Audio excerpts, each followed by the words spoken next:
When I was in school, I found English grammar very hard. In the WAEC exam hall, I learned that I should always be a capital letter when it stands alone. I was always scared to show my essays, articles, or letters to my teachers or classmates because they had lots of mistakes. Today, I'm going to show you the 3 secret steps I use to learn English grammar rules. Now I can show my writing to everyone. By the end of this first video in the English grammar mastery course, I will give you over 100 grammar questions and answers to help you get better at English. After you finish the course, you will be able to pass any English test like WAEC, NECO or JAMB with great marks. Google defines grammar as the whole system and structure of a language or languages. Whole system in other words means set of rules. Why? How words are used and arranged in language is a simple meaning of structure of languages. Some said if you want to improve your English grammar, you must practice regularly by reading simple text, writing short sentences, and speaking in English. The British Council also suggested that you do grammar exercises, look things up, use grammar you know, notice correct grammars, learn grammar of words, and read a lot. But all these tips need to be clearer, so let's rearrange them in 3 simple steps. First step is to study English grammar elements. If you want to master English grammar rules, you need to learn 2 things. This is because grammar is usually taken as consistent syntax. Learning syntax is a must. Syntax in English grammar is how words are put together to form sentences. But don't we have to know the English words before we can arrange them? No doubt, we have to. In English, words are grouped primarily into 7 parts of speech, though some people said it's 8.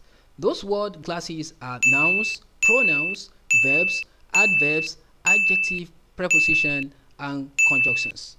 Some words don't fit neatly in the 7 groups. They have unique grammatical function in sentences. However, they usually have similar characteristics to one or more of these 7 parts of speech. They do not belong to the group.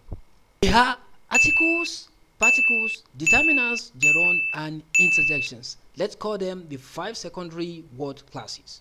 That said, you will have to learn how to identify each part of speech in sentences, how they function, and how they are used. In short, you have to know their rules. This will help you better understand how we combine words to make sentences. These grammar rules are simply what a person is and isn't allowed to do when writing and speaking in English.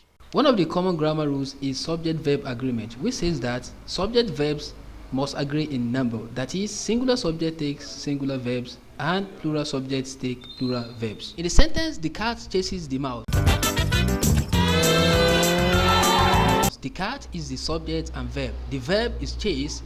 You must put s in front of the verb chase to make it chases. That's the rule. This sentence syntax is SVO, the subject verb object sentence structure. The cat is the subject, it comes first, then the verb chases is the second, and the object, the mouse, comes last. You will also learn structure such as subjects and predicates, modifiers, phrases, and clauses. Likewise, the many sentences in English. When learning syntax most of the time, you will also be learning grammar mechanics like punctuations, capitalization, and spelling. You can see full stop at the end of the example sentence, right? Morphology is the second main thing you must learn to master English grammar. Morphology in English grammar is how words are made and how changing small parts of word can change what they mean. Morphology has 3 groups, and inflection is one of them. By the way, the word inflection with S is the British spelling, while the spelling with CT is American. Both are correct. Think of it this way.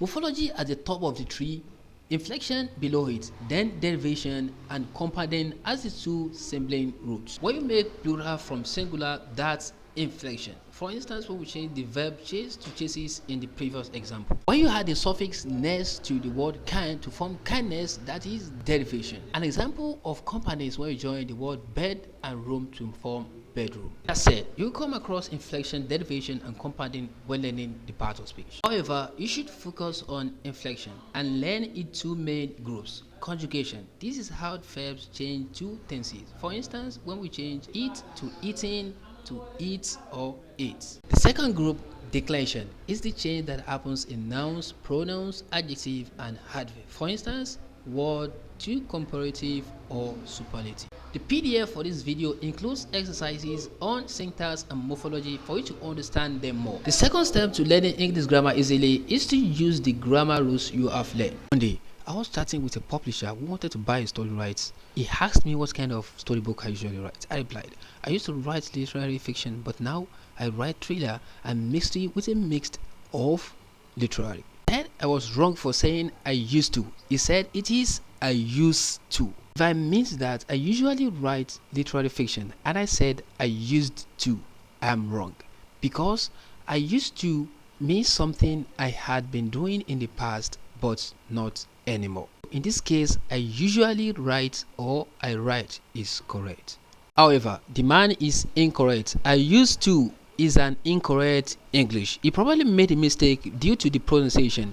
The ed at the end of used is silent. There's usually a punishment for breaking or not following English grammar rules. For instance, if some students don't follow the English grammar rules when writing an exam, the penalty, low scores. You know the rest of the story. Learning English grammar will help you in two ways. First, improve your writing skills. It will guide you to write what people will understand. Of course, if you can't communicate clearly, examiners and school teachers will score you low. Grammar is a must for writing. Studying grammar also helps you improve your speaking. However, studying its rules will slow down your speaking. Instead, you should listen to people speaking English. That way, you grab the grammar rules for speaking without even knowing. But is that all the reason we need to study English grammar? No, I think there's one more. Think about this. Most people fail writing exam not because they don't know the rules and structure of essays, formal letters, informal letters, or articles. Majority of students cannot write their thoughts and do so without any grammatical error. In short, they lack basic writing skills. Imagine you're learning basic writing skills at the same time you're learning English grammar.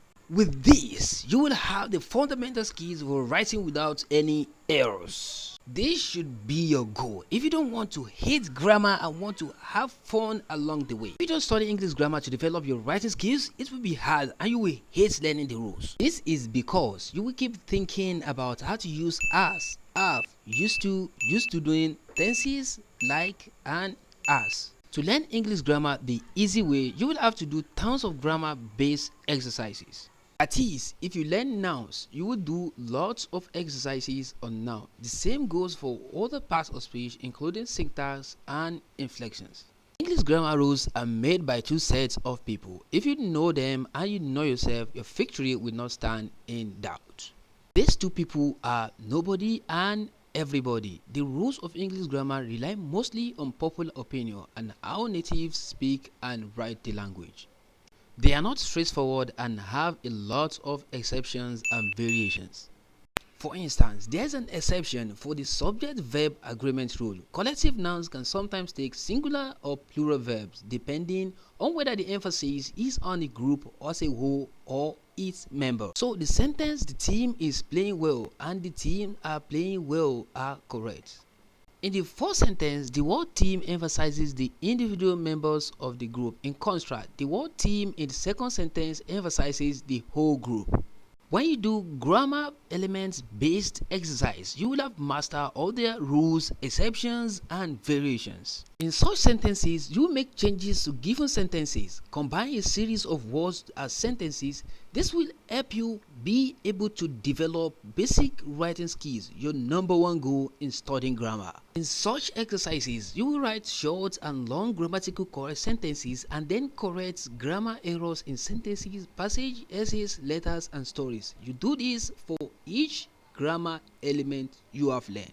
Each video in this grammar course comes with a PDF that has over 100 grammar questions and answers. The exercise includes making sentences, quizzes, and fixing common mistakes.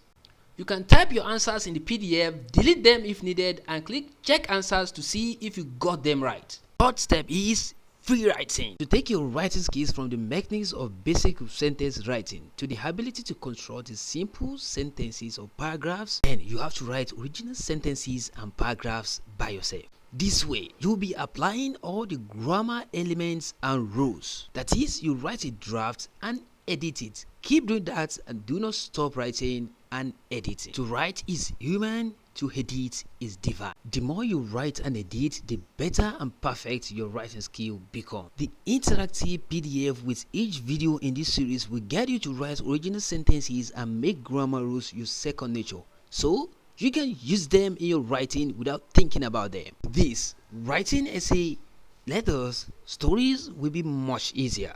You only need to learn their structure and how to write them. Here is a recap. In this video, you learned that English grammar is a system of rules, how words or group of words are used and arranged to form a meaningful and clear message as the writer intended. You also learned that part of speech, morphology, and syntax are the essential elements of grammar you must master. Now know why learning English grammar is hard and how to learn English grammar in 3 easy steps. Likewise, you learn what your big goal should be for studying grammar. Lastly, I show you how to develop writing skills which you need to pass exams such as WAEC, NECO, and JAMB. If you learned something new from this video, make sure you subscribe to my channel. If you want an 80% discount on the PDF for this video, click the link in the description, fill your name and email, and use the coupon code 3 steps YT viewers and choose how to pay. Then start improving your English. Which of the 3 steps to learn English grammar easily do you like most? Let me know in the comment section.